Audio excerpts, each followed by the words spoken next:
Ayan po mga kababayan, dito tayo ngayon sa ayan po sa Davao City, kung saan dito yung isa sa pinakamarami, hindi isa kundi ito yung pinakamaraming attendees ng mga supporters po ni Tatay Digong. Sabi nila silent majority daw, pero tingnan nyo kung ito ba yung tinatawag na silent majority. Pakita ko sa inyo.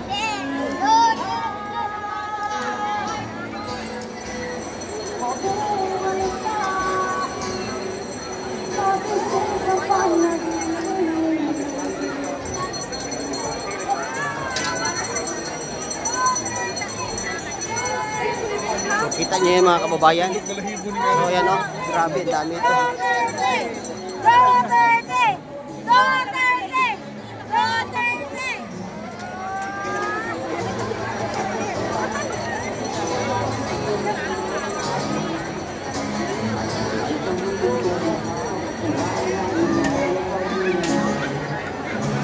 So yan po napakarami, siksikan na po dito mga kababayan. Sobrang dami ng mga tao dito sa Davao City, sa Rojas Boulevard, mga kababayan. Grabe.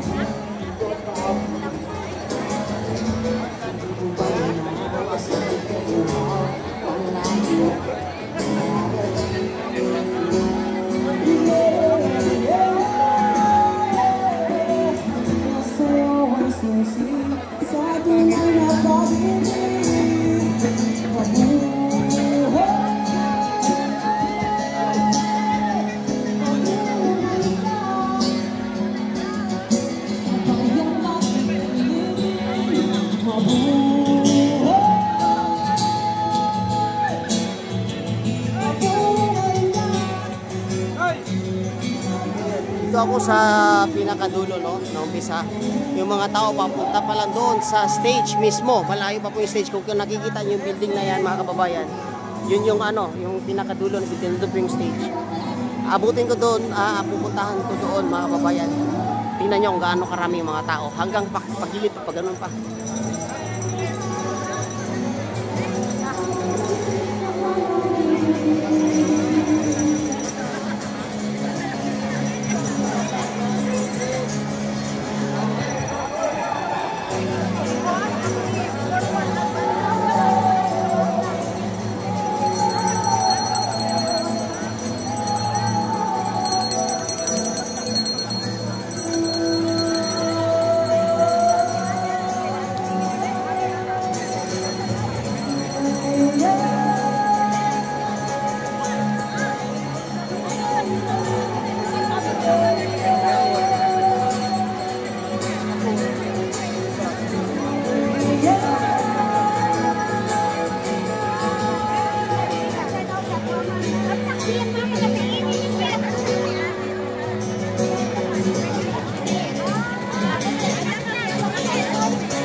Dito mo makikita kung gaano kamahal natin si Tatay Digong mga kababayan.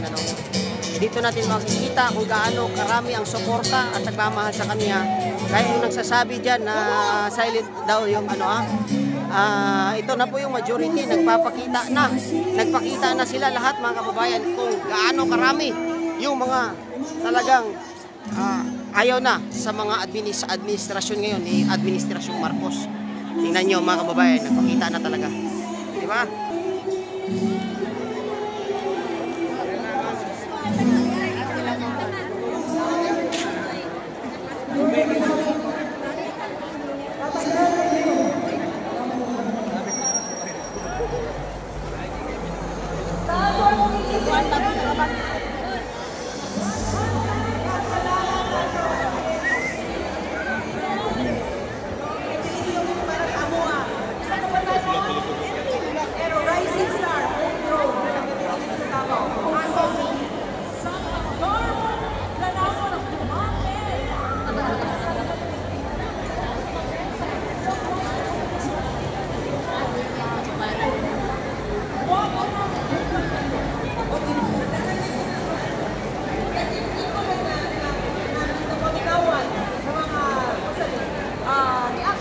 Mamel ang pinanalangin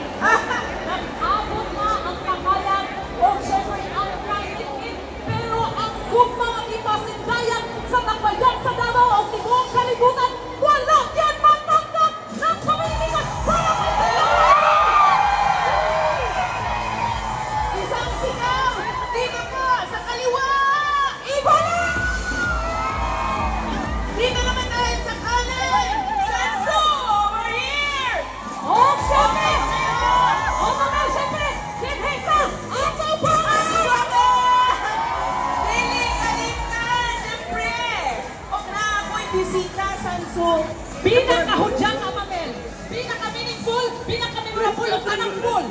Ano man ang pinaka-bungkang birthday party, 18th birthday party sa Tatay Digong. Bonggang-bongga!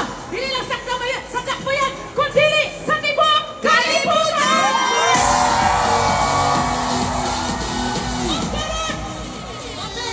Dapat balik sa budgetary mamete para meaningful nila itong pag-execute. Mamel, wala pa ni siya sa kauluhan. Isa ka pulisya pa lang isa sa atong Dakbayan. Grabe ka hambol! Grabe ka buutan! Ay doon lang man akong trabahuan sa iyang opisina. Wala ba siya grabe ka hambol si sir? Hambol dyan kaya si sir. Ang blessing sa iyang kinabuhi. Isip usa. Wala pa sa kamalunod ato tahapon. Si Sir Harold, ikanta sila siya. Okay. Ako nga isa sa Dakbayan. Grabe ang iyahang pagbigong Mamel. Proteksyonan ang seguridad sa Dakbayan. Maulan sa iyong mga kayo. Minsan pa siya sa kauluhan. Ang ibang Pilipinas. Iyahang ang seguridad o proteksyon. Karon! Ang tawag mo! Mga Mamel! Ang pinakapong sa kayo!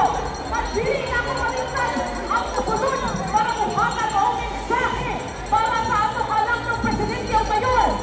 Wala siya ni Pia! Sa tanang kalisod ni PRD!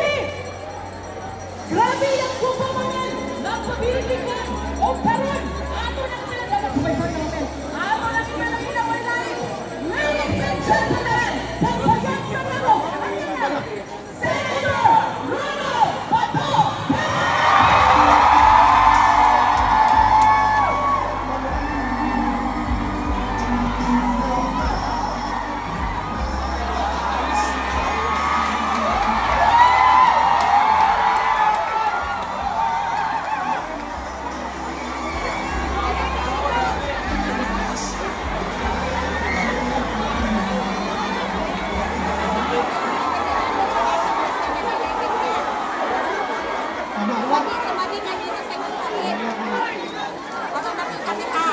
Murot akong luha, ginilang. Kitang naman, nagahilak sa mga panghitabo. Kung sa unta, maminaw silang tanan. Sa ating kasubok. Una ko magpadayon. Magayon ako ka mayong gabi ng tanan. Ngayong gabi! Kaya balo ko dili maayo inyong gabi tungkol kay inyong kasing-kasing nagasubok sa nahitabo sa ato ang pinangga na amahan sa lungsod o sa Timog Pilipinas. Naglagot ka mo. Kung ka mo naglagot, nabila ko. Pero wala ko magpadayon. Selfie sa tabi.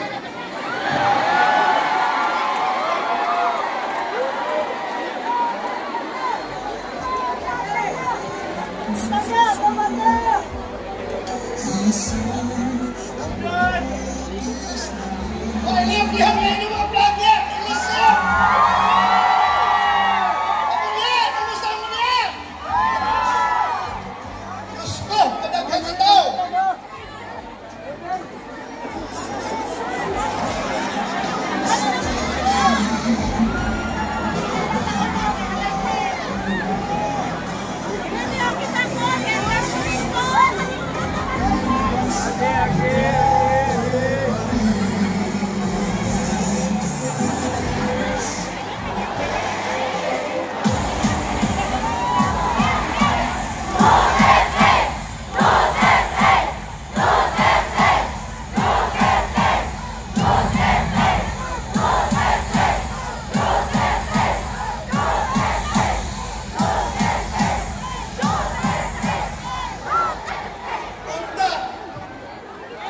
Ang mga tao sa Malacanang o mga tao sa ICC karon, naminaw ka na to. Bisag sila walay mga kasing-kasing, dapat unda ilang tanaw kining tao, sea of humanity, longing for the return of our beloved father. Mga higala, una po pa tayo, gusto ko i-recall sa inyo. Pero kasi ako yung una, meron akong Davao. Kaya palubog kamong taga Davao, na kaya palubutanan. Kung unsa akong nandukha. Gusto lang yun ako, ngay balikon. Tungod kay mao kini ang hinungdan kung ano ang atong pinalagang presidente at tuwa karon sa ICC. Ako Usman. Katong ako'y city director dito sa Davao. Gisugo ko ni presidente. Sulti niya bato. Ang droga ayaw pasagdi. Buhata diya ang dapat imong buhaton. So akong gihimo, nag-spray painting ko sa tanang balay sa mga adik o puser. Idala na ko dito. Isuroy na ko ang mga lugar. Ang mga kapitan ng kauban. Kailan mga sa mga tao dito. Kasi puser dito, kasi adik. Atong barkahan ang ilahan mga balay. Niingon ang krami. Ikusyon ko sa krami. Mali na imong gihimo, dili na maayo. Dapat undamon ninyo na. So akong giingnan si President Duterte, Sir, dili daw ni pwede ito buhaton. Mali daw ng spray painting. So, kung ato ni undamon, Sir, maguna-una ko o pamaagi kung saan na ito magkampanya sa droga na dili na magamit ng spray painting. Tungod kay, tunay isang kabarangay kapitan, akong giuban.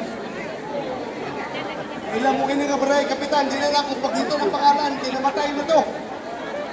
Na isa ka barangay kapitan, akong giuban kap, ingon si Mayor Duterte, at tuta, ibanan ko mo sa mga balay, sa mga adik o mga puser, atong markahan yung pula, ang ilang balay.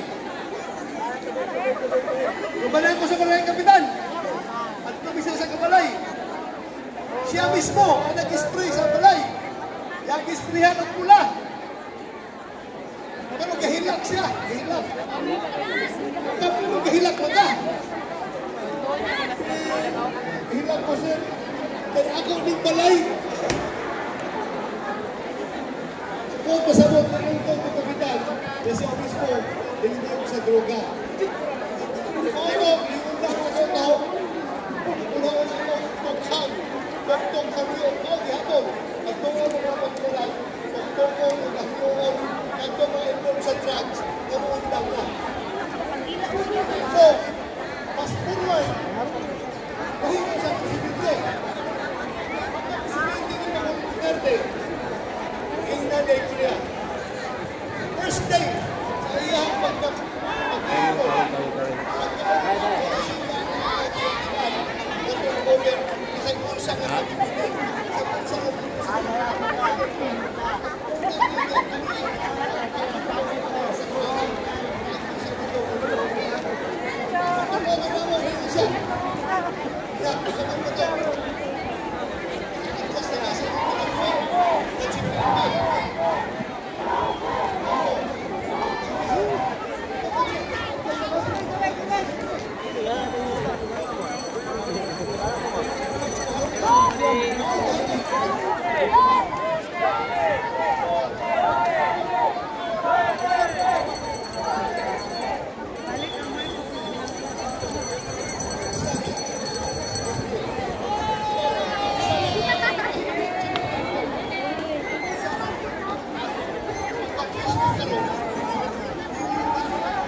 Isang kumarato. Ito ang Pilipinas. Ito kasi Islam na lugar niya sa mga Manila. Quezon City. Ang mga tao dito na ako magpasalamat. Sir, daghang salamat sa gihimo ninyo war on drugs. Tungod kay kaniadto hadlok ni mo gawa sa among panimalay kay nagkalat ang mga adik, nagkalat ang mga puser, nagkalat ang mga kriminal. Apan karon tungod sa war on drugs, baliktad na sir. Kami na ang libreng maglakaw-lakaw sa among kalsada. Ang mga adik, mga kriminal,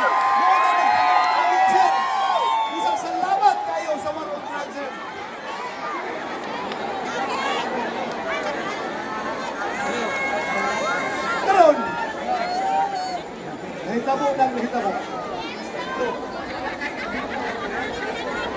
Wala ulat bahay. Wala ulat bahay sa akong papel sa Manugwan.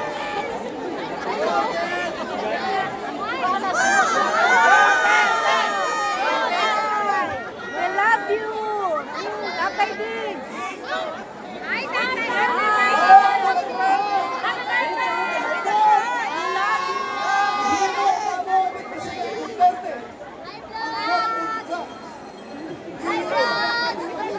Ay mga kawakpak.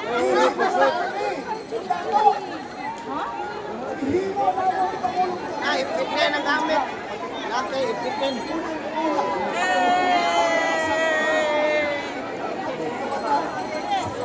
Duterte!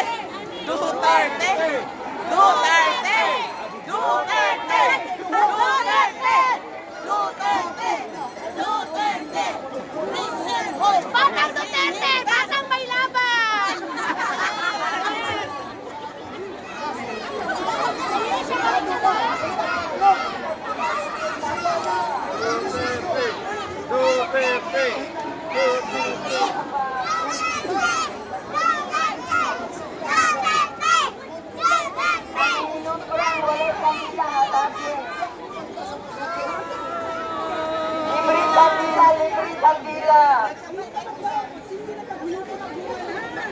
Dili na magdao.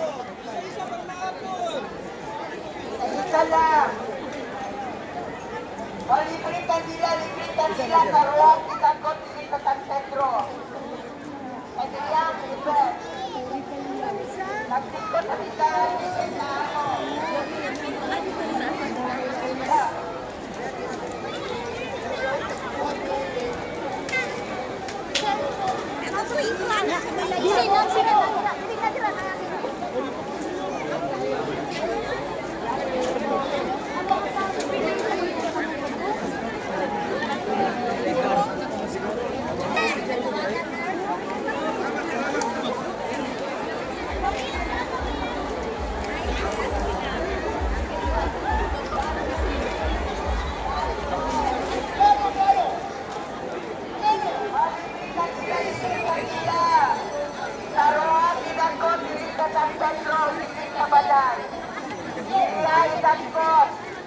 Tumangita mo tindi, pangayon sa tilingan.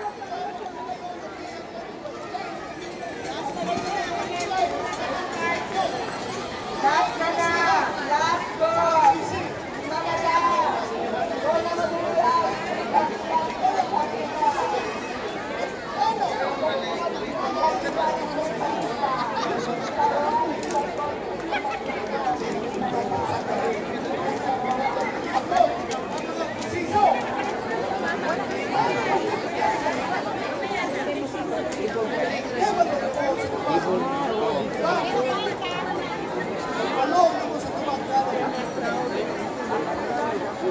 Usa ako. Karon magahambiyok sa ninyo. Tagtanan magandang ninyo.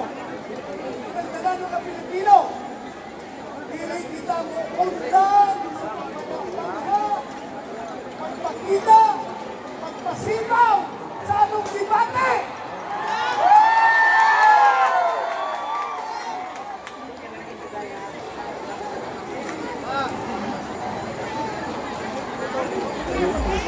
Dili ka mo undang sa pagpasipaw sa atong nasuko o sa atong mahinaot na undang magkabalik na dili sa atong lason at atong hinahangyan sa Pilipinas. Dili ka mo undang. Let the whole world know na kita na nagsiring na kinalago tungkol sa mahitabo. Musa kita mo after this, undang, ipadayon natin. Karon, kung birthday karon, sa atong pinalagyan ngayon, sa Davao, ay Presidente ng Pilipinas. Ako mahangin kanino, sa utang kapangyarihan ko, sa katong nagagaho, dahil na ang Presidente.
sure ka na po yung birthday celebration.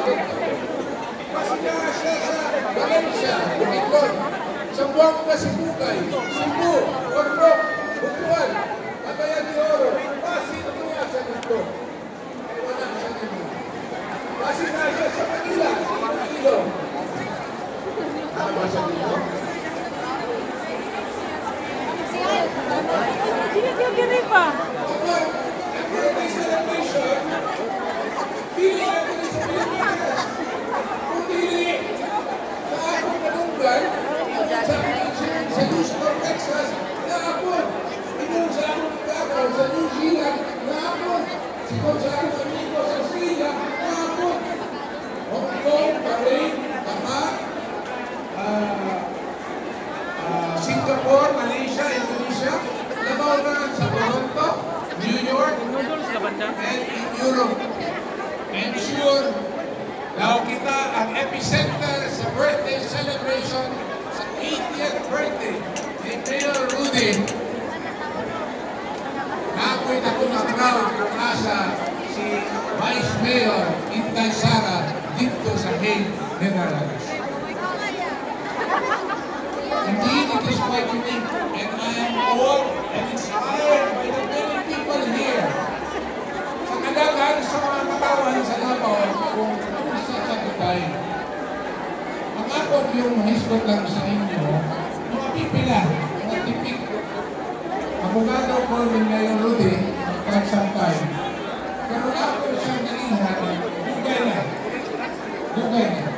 1973 na yung ako.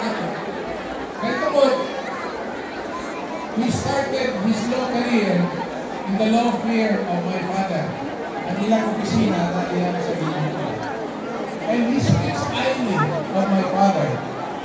He said that he won his first case because my father mentored him. He speaks highly of him and I admire my father. And perhaps that is what's life all about. It comes full circle. But after many years, nahimong siyang mayor, nahimong siyang congressman, and then nahimong mayor usap for a long time, and eventually nahimong presidente. Ako, o akong banay, o kanino kamapod tanan, admired him so much because of what he did in the city of Davao, and eventually becoming president of what he did in our country, his beloved Philippines. Dahil nag-hisgot sa Quran, anong ulit man din siya, nanamay gatangan, naamay kahulak kuno, nawaran pares. Ang ako na yung masulti, siguro sa iyang masulti, ulit ko, ay naagari ang akong balay. This is his home. The Philippines is his home. Davao is his home. And this is where he wants to go home. Busa, kini inyong pag-ari, kamong tanan, kitang tanan, nga na karon. Manifestation kani, this is a manifestation that this is what we want of him and for him. That we want to bring him home where he is. Wala siya dito sa atong isagahan sa mga lugar nga kung ibis, di pa nahisgot. Kaya asa naman sa karon. Ingon ko sa katao sa tawaran, asa naman siya? Siya sa tagsa nato na kasing-kasing. He is no typical politician. He is no typical politician because he has the sincerity of heart to serve his people. And he keeps on saying that. To make lives the Filipino lives comfortable and safe. Ang kadaghanan ginatulog sa pikas ang iyang kampanya sa illegal na droga. And I would like to make this clear to you as his lawyer. He never hated specifically anyone. He hates drugs. Kana ang iyang pinunong ginasulti. And whenever somebody pushes drugs or is a member of the drug syndicate, it is so because, and he hates that person, is so because he is involved in illegal crime. Not because of who he is. Kaya gusto natin klaruhin. It is a legal campaign against illegal drug, and therefore, it is a just cause for everybody. Kabutanan na matagampang sa iyong kampanya. Hindi lang sa kampanya against illegal drug. Lahat kayo, ang mga butang na iyong ginagawa. Taxi driver, ako, former LSRT chairman, na nagumala sa mga pagpupunin sa kanya, ang mga POJ driver sa mga operator, swito mo ni anak. Nakakalaman kasagkasin na pag-inuha. That's the reason why I'm telling everybody na ang iyang gagal, gumala, yun,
to governance.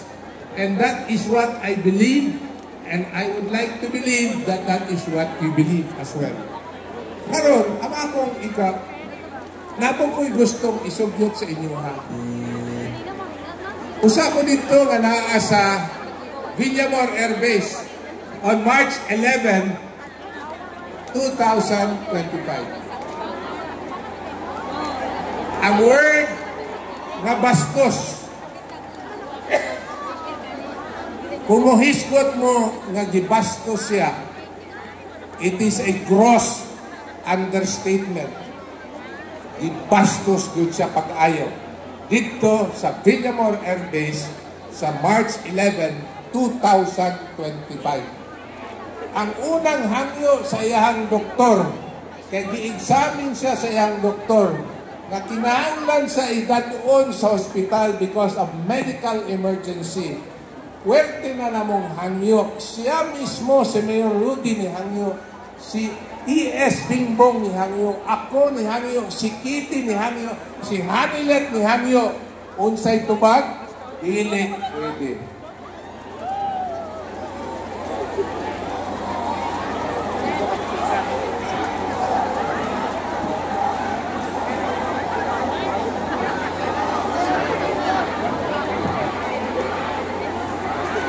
Ang iyang hangyo, mutuman ko sa balaod sa Pilipinas. Kay ginakop mangha siya, ang amo pong hangyo, nadadoon siya sa local court. Sigon sa balaod sa Pilipinas, bisan pa og naay warang gikan sa gawas, ang matuman gyapon nga malaod sa Pilipinas, ang balaod sa Pilipinas. Unsa ang tubag? Wala gihapon itugot. Karon, ihangyo na yun sa katapusan siya nga si VP Sara nga 40 ng hulat, naghulat sa gate sa Villamor Air Base. Wa mi kibalo unsa kadugaya. Ang iyang hangyo nga makita niya yung anak, una siya muhawa, kasurrender na siya. Unsa ang tubag? Dili pwede.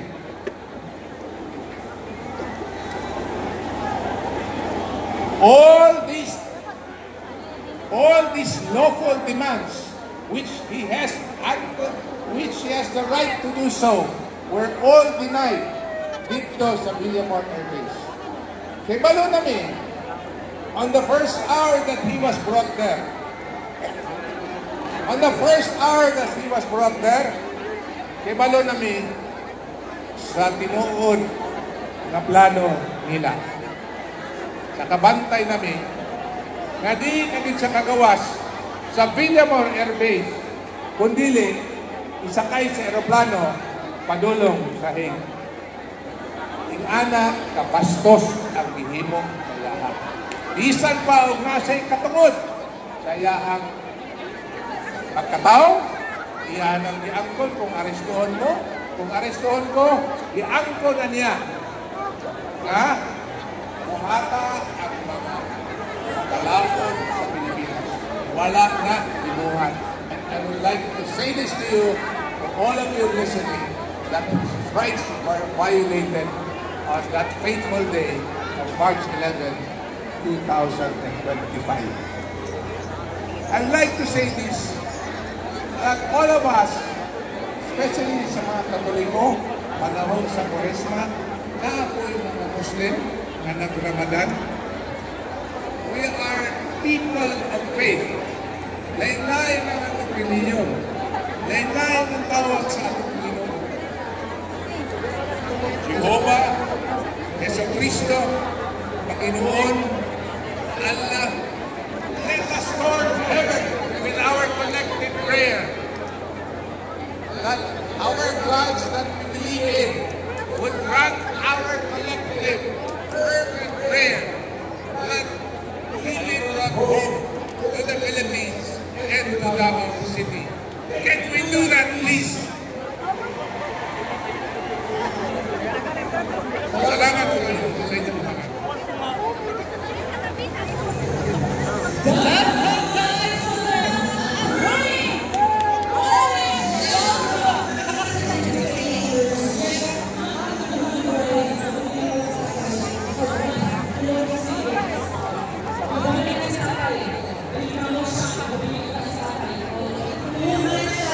Thank you.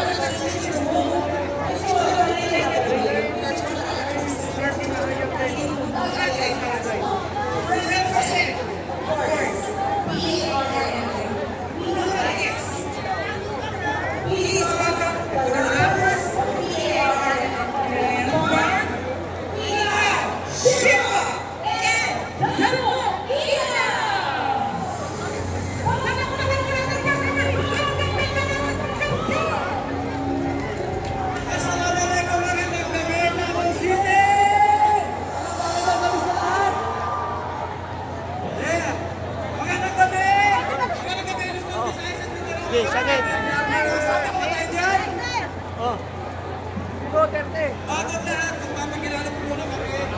Ako nga po pala si Shiva. Nga pala sila nung kami yung actually, sa lugar namin kayo sinukuyan na dahan-dahan na rin yung ganito klaseng rally doon. Dahil napunta City, ito na po na suporta. Samahan natin Pangulo Rodrigo Roa Duterte. Ako po ba kung kasama, request na kami para matataas natin ang balance. Magsabay-sabay natin isigaw. Ikaw pa rin Duterte! Ikaw pa rin Duterte! Ikaw pa rin Duterte!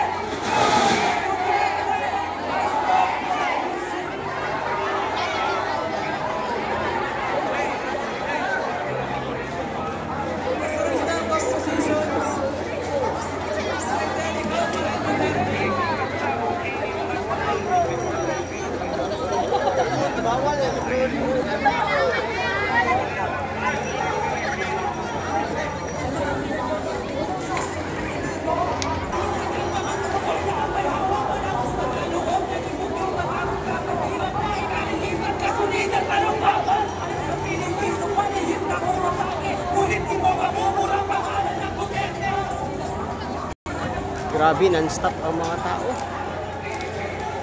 Dili ka katuo, no? Hindi ka katuo yung nani kadaghan ang mga tao karon na dari ang mga higala, no? Daghan yung kayo ang mga tao karon dari padulong pa ang mga tao. So nakita ninyo kung sa kadaghan na ang naadari karon.